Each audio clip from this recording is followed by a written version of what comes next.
प्रिय विद्यार्थियों, आपने राजनीति विज्ञान के अंतर्गत आपका जो प्रथम पेपर है उसका पाठ्यक्रम कल देखा था। पाठ्यक्रम के अनुसार ही आज हम प्रथम जो इकाई है उसकी शुरुआत करते हैं। जो प्रथम इकाई है आपकी, उसमें सबसे पहले दिया है राजनीति विज्ञान की परिभाषा एवं क्षेत्र। राजनीति विज्ञान की परिभाषा एवं क्षेत्र दृष्टिकोण के अनुसार हम इसका अध्ययन करेंगे कि 20वीं शताब्दी से आरंभ से ही देखिए सामाजिक विज्ञानों में बहुत ही तेज़ी से प्रगति हुई है और ऐसा होना स्वाभाविक भी था, क्योंकि इस काल में मानव जीवन अधिकाधिक मात्रा में जटिल होता गया और जिसके फलस्वरूप मनुष्य के सामाजिक जीवन की जो जटिलता है उसके अंदर भी वृद्धि होती गई। इस काल में सामाजिक जीवन के जो विभिन्न क्षेत्र थे, अनेक समस्याएं उत्पन्न होने के कारण नई नई आवश्यकताएं पैदा हुई और इन समस्याओं और आवश्यकताओं के समाधान के लिए बहुत सारे शास्त्रों का, दर्शनों का विकास हुआ। तो प्राचीन काल में जीवन इतना जटिल नहीं था, वरन ये एक समन्वित जीवन था जिसमें जीवन के प्रत्येक पहलू एक दूसरे के साथ संबद्ध थे। सामाजिक जीवन के संबंध विषयों पर सिद्धांतों की रचना पहले से ही होती आई है, परंतु उन सिद्धांतों का संबंध जीवन के किसी एक पहलू के साथ नहीं था। उनका संबंध जीवन के समग्र पहलुओं के साथ था, जिसमें धर्म, राजनीति, नैतिकता, विधि, अर्थ, शिक्षा, न्याय, इन सभी का समावेश होता था। परंतु इस प्रकार के समन्वित सिद्धांत आज के जीवन की आवश्यकताओं को पूरा नहीं कर सकते। इसलिए सामाजिक विज्ञान इसके क्षेत्र के अंदर विभिन्न जो पहलू हैं उनसे संबंधित जो शास्त्र हैं उनका अध्ययन करना हमने शुरू किया। तो इस प्रकार विज्ञान के अंतर्गत जैसे भौतिक शास्त्र, रसायन शास्त्र, जीवन शास्त्र, इनका अध्ययन किया जाता था, है ना। तो सामाजिक शास्त्रों के अंतर्गत इतिहास, समाजशास्त्र, अर्थशास्त्र, न्याय शास्त्र और राजनीति शास्त्र जैसे पृथक शास्त्रों का विकास होने लगा। और इस दृष्टि से राजनीति विज्ञान एक स्वतंत्र सामाजिक शास्त्र है। जैसा कि प्राचीन भारतीय विद्वान इसे दंड नीति भी कहते थे और कालांतर में इसे राजनीतिक अर्थशास्त्र भी कहा जाने लगा। जैसे आपने कौटिल्य का नाम सुना होगा, उन्होंने तो अपनी पुस्तक का नाम ही अर्थशास्त्र था, जबकि अर्थशास्त्र जो पुस्तक थी वह पूरी राजनीतिक और राजाओं के बारे के अंदर ही लिखा हुआ। और अब इसे हम क्या कहते हैं? राजनीति विज्ञान कहते हैं, है ना। तो जो राजनीति विज्ञान है उसके संबंध में आप ये देखिए कि विभिन्न दृष्टिकोणों से इसका अध्ययन किया जाता है। इसका एक अध्ययन का है परंपरागत दृष्टिकोण और एक है आधुनिक दृष्टिकोण। आज हम जिसकी चर्चा करने वाले हैं वह है आपका परंपरागत दृष्टिकोण। देखिए, राजनीति विज्ञान का जब हम अर्थ देखते हैं तो राजनीति शब्द का जो अंग्रेजी पर्यायवाची है वो क्या है? पॉलिटिक्स। और जिसकी उत्पत्ति किससे हुई है? यूनानी भाषा में पॉलिश शब्द से हुई है। पॉलिश का क्या अर्थ होता है? नगर राज्य। पॉलिश का अर्थ क्या है? नगर राज्य। तो यूनान में प्राचीन काल में छोटे छोटे समूह, जन समूह नगर राज्यों के रूप में संगठित थे और इन नगर राज्यों की राजनीतिक व्यवस्था वर्तमान कालीन जो विशाल राज्य, जो राष्ट्रीय राज्य जिसको हम कहते हैं, उसकी तरह से ही संपन्न होती थी। प्रत्येक नागरिक राज्य के कार्यकलापों में भाग लेते थे। अतः नगर राज्य की व्यवस्था से संबंधित समस्त बातों की जानकारी करने वाले विषय को क्या कहा जाने लगा? राजनीति विज्ञान कहा जाने लगा, है ना। जो राज्य की जितनी भी व्यवस्था है उनको पूरी करता था। तो ज्ञान के विकास के साथ साथ तथा नगर राज्यों के उत्थान और पतन के बाद राज्यों के विकास, राजनीतिक व्यवस्थाओं के स्वरूप, उसमें निरंतर वृद्धि होती गई और राजनीति का जो क्षेत्र है वो धीरे धीरे क्या होता गया? व्यापक होता गया। जैसे अरस्तु के अनुसार समाज में रहने वाले व्यक्ति के जीवन में विभिन्न पक्ष होते हैं और मानव जीवन इन पक्षों का अध्ययन विभिन्न समाज विज्ञानों द्वारा किया जाता है।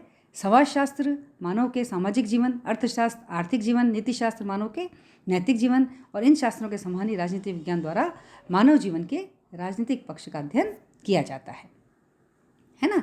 जैसे यूनान छोटे छोटे नगर राज्यों में विभक्त था और इस कारण यूनानी वासियों के लिए नगर तथा राज्य में कोई भेद नहीं था। तो धीरे धीरे जो राज्य का स्वरूप है वो बदला। आज इन राज्यों का स्थान किसने ले लिया है? राष्ट्रीय राज्यों ने ले लिया है। तो स्वाभाविक रूप से राज्य विकसित और विस्तृत रूप से जो है बढ़ते चले गए और उसी विज्ञान को हमने क्या नाम दिया? उस विषय को राजनीति विज्ञान नाम दिया है ना।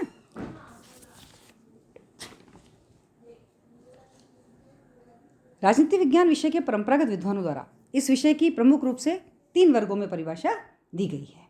जैसे राजनीति विज्ञान को कितने वर्गों में रखा है इन्होंने? 3 वर्गों में। राजनीति विज्ञान केवल राज्य के अध्ययन के रूप में, राजनीति विज्ञान केवल सरकार के अध्ययन के रूप में और राजनीति विज्ञान राज्य और सरकार दोनों के अध्ययन के रूप में इन्होंने परिभाषित किया है। कुछ विद्वान तो कहते हैं कि राजनीति विज्ञान केवल राज्य का अध्ययन है, कुछ कहते हैं केवल सरकार का अध्ययन है, और कुछ विद्वान कहते हैं कि ये सरकार और राज्य दोनों का अध्ययन है। हम देखते हैं कि राजनीति विज्ञान राज्य के अध्ययन के रूप में किस प्रकार से कहा जाता है। तो कुछ विद्वानों ने इस विषय की परिभाषा को केवल राज्य के अध्ययन के रूप में ही की है ना। और इसमें सबसे प्रमुख कौन है? गार्नर। गार्नर ने क्या कहा है कि राजनीति विज्ञान विषय के अध्ययन का प्रारंभ और अंत किसके साथ होता है? राज्य के साथ ही होता है। गार्नर ने परिभाषा दी है, और गार्नर की परिभाषा बहुत ही प्रमुख परिभाषा है कि राजनीति विज्ञान विषय के अध्ययन का प्रारंभ और अंत किसके साथ होता है? राज्य के साथ होता है। इसी तरह से ब्लंशली ने इसकी परिभाषा दी है कि राजनीति विज्ञान वह विज्ञान है जिसका संबंध किससे है? राज्य से है, और यह समझने का प्रयत्न करता है कि राज्य के आधारभूत तत्व क्या हैं, इसका आवश्यक स्वरूप क्या है, इसकी किन विविध रूपों में अभिव्यक्ति होती है तथा इसका विकास कैसे हुआ है। इसी तरह से गैरिश हैं, वह क्या कहते हैं कि राजनीति विज्ञान में शक्ति की संस्था के रूप में राज्य के समस्त संबंधों, उसकी संपत्ति, स्थिति, प्रयोजन, वित्तीय पहलू, उद्देश्य, नैतिक महत्व, आर्थिक समस्याएं, इन सब पर विचार किया जाता है। तो राजनीति विज्ञान राज्य के अध्ययन के रूप में बताने वाले हैं गार्नर, ब्लंशली और गैरिश, जो ये कहते हैं कि राजनीति विज्ञान किसका अध्ययन है? राज्य का अध्ययन है। इसी तरह से दूसरे विद्वान हैं, वह कहते हैं कि राजनीति विज्ञान सरकार का अध्ययन है ना। तो कुछ विद्वान राज्य के स्थान पर सरकार के अध्ययन पर बल देते हैं, और उनका क्या कहना है कि राज्य तो एक अमूर्त संस्था है। प्रभुत्व शक्ति के प्रयोग के संबंध में इस संस्था का मूर्त रूप कौन है? सरकार है ना। और सरकार उसमें वह साधन है जिसके माध्यम से राज्य की इच्छा कार्य रूप में परिणित होती है ना। कि ये केवल राज्य का अध्ययन नहीं है, ये किसका है? सरकार का अध्ययन है, क्योंकि राज्य इन्होंने अमूर्त माना है, सरकार एक जीवित इकाई है जो इस कार्य को करती है। इसमें प्रमुख विद्वान कौन है? शीले ने कहा है कि राजनीति विज्ञान उसी प्रकार सरकार के तत्वों का अनुसंधान करता है जिस प्रकार संपत्ति शास्त्र संपत्ति का, जीव शास्त्र जीवन का, बीजगणित अंकों का और ज्यामिति शास्त्र लंबाई व चौड़ाई का अध्ययन करते हैं। शीले के साथ एक विद्वान और हैं जिन्होंने कहा है कि राजनीति विज्ञान सरकार से संबंधित विधा है, और वह विद्वान कौन है? वह विद्वान है लिकॉक, जो ये कहते हैं कि राजनीति विज्ञान सरकार से संबंधित विधा है।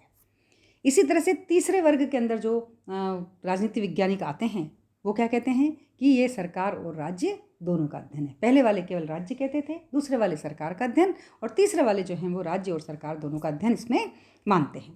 तो राजनीति विज्ञान का तीसरा वर्ग पहले वाली दोनों बड़ी भाषाओं को पूर्ण नहीं मानते। उनका कहना है कि राज्य के बिना सरकार की कल्पना नहीं की जा सकती, क्योंकि सरकार राज्य के द्वारा जो प्रभुत्व शक्ति है उसका प्रयोग करती है। इसी तरह से उन्होंने कहा है कि सरकार के बिना राज्य एक अमूर्त कल्पना मात्र है, इसलिए सरकार का होना तो आवश्यक है। इसमें जो विद्वान हैं वो हैं पॉल जेनेट, ये फ्रांसीसी विद्वान हैं। इन्होंने राजनीति विज्ञान समाज विज्ञान का वह अंग है जिसमें राज्य के आधार और सरकार के सिद्धांतों पर विचार किया जाता है। यह किसकी परिभाषा है? पॉल जेनेट की। इसी के साथ आप देखिए कि डिमॉक कहते हैं कि राजनीति विज्ञान को इसी प्रकार कहा जा सकता है कि राजनीति शास्त्र का संबंध राज्य तथा उसके साधन सरकार से है। इसी के साथ एक और है गिलक्राइस्ट, क्योंकि आपको सारे विद्वानों की परिभाषाएं याद करनी होंगी। परिभाषाएं पूछ ली जाती हैं कभी कभी 1 नंबर के प्रश्न में भी, कि राजनीति विज्ञान राज्य और सरकार की सामान्य समस्याओं का अध्ययन करता है। किसने कहा? गिलक्राइस्ट ने, है ना। तो मुख्य विद्वान इसके पॉल जेनेट, डिमॉक, गिलक्राइस्ट, इसके अलावा लॉस्की और गैटल, है ना, इन्होंने भी इस मत का समर्थन किया है कि राजनीति विज्ञान सरकार और राज्य का अध्ययन है। देखिए एनसाइक्लोपीडिया ऑफ सोशल साइंस के अंदर हरमन हेलर कहते हैं, है ना, ये एनसाइक्लोपीडिया सोशल साइंस ये समाज शास्त्रों का एक डिक्शनरी है। उसमें हरमन हेलर ने क्या लिखा है कि राजनीति विज्ञान के संपूर्ण स्वरूप का निर्धारण उसकी मानव विषयक मौलिक मान्यताओं द्वारा ही होता है ना। और राजनीति विज्ञान समाज विज्ञान का वह अंग है जिसके अंतर्गत मानवीय जीवन के राजनीतिक पक्ष का और जीवन के इस पक्ष से संबंधित राज्य, सरकार तथा अन्य सभी संगठनों का अध्ययन किया जाता है। राजनीतिक विज्ञान कैसा समाज विज्ञान है?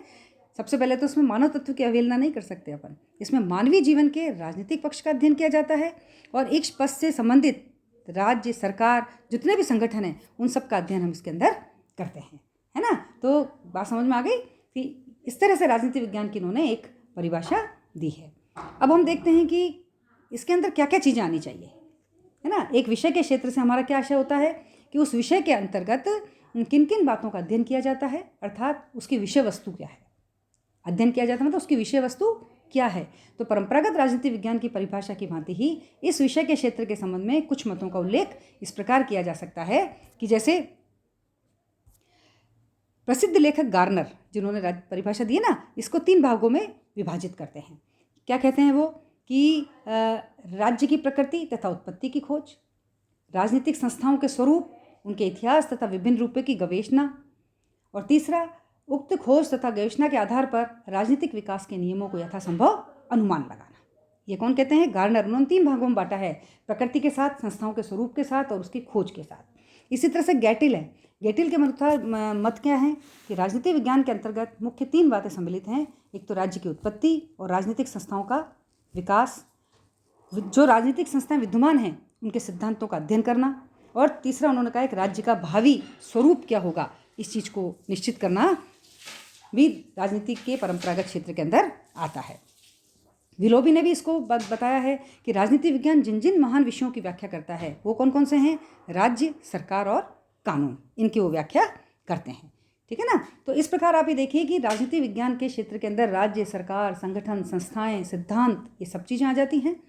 लेकिन संयुक्त राष्ट्र संघ शैक्षणिक, वैज्ञानिक और सांस्कृतिक संगठन, जिसको क्या बोला जाता है? यूनेस्को। यूनेस्को ने भी इसके बारे में बताया है कि 1948 में विश्व के राजनीति विज्ञान के पंडितों का एक सम्मेलन हुआ था यूनेस्को में। उन्होंने उसमें ये निर्णय लिए गए कि इसके अंदर किन किन विषयों को सम्मिलित किया जाए। उन्होंने कहा राजनीतिक सिद्धांत को इसके अंदर सम्मिलित किया जाना चाहिए, राजनीतिक संस्थाओं जैसे संविधान, राष्ट्रीय सरकार, प्रादेशिक तथा स्थानीय शासन और तुलनात्मक संस्थाएं, इनको शामिल किया जाना चाहिए। तीसरा उन्होंने कहा कि राजनीतिक दल व दबाव समूह, है ना, और नागरिकों का सरकार और प्रशासन में भाग लेना, लोकमत, ये सब इसके अंदर आना चाहिए। फिर चौथा उन्होंने क्या कहा है? अंतर्राष्ट्रीय संबंध, इसके अंतर्गत इसका अध्ययन किया जाना चाहिए। तो इस प्रकार से संयुक्त राष्ट्र संघ के जो यूनेस्को संगठन है उसने इन 4 बातों को इसके अंदर बताया। तो यूनेस्को सम्मेलन द्वारा राजनीति विज्ञान के सामने जो विचार व्यक्त किए गए उसके आधार पर परंपरागत राजनीति के क्षेत्र के अंदर कुछ बातें प्रमुख हैं, जैसे मानव का अध्ययन, है ना। दूसरा उन्होंने क्या कहा है कि राजनीतिक विचारों का इतिहास और आधुनिक राजनीतिक विचारधाराओं का अध्ययन, राज्य का अध्ययन, अंतर्राष्ट्रीय विधि, संबंधों और संगठनों का अध्ययन, राज्य के अतीत, वर्तमान एवं भविष्य का अध्ययन, सरकार का अध्ययन, स्थानीय, राष्ट्रीय और अंतर्राष्ट्रीय समस्याओं का अध्ययन और शासन प्रबंध का अध्ययन।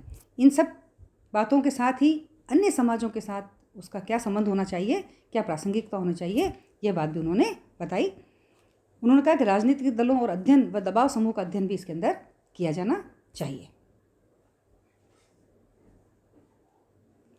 इस प्रकार हम क्या कह सकते हैं कि राजनीति विज्ञान का क्षेत्र अत्यधिक विस्तृत है और इसके अंतर्गत राज्य की उत्पत्ति के सिद्धांत, संप्रभुता, कानून, स्वतंत्रता, अधिकार, शासन के प्रकार और अंग, ये सब आ जाते हैं।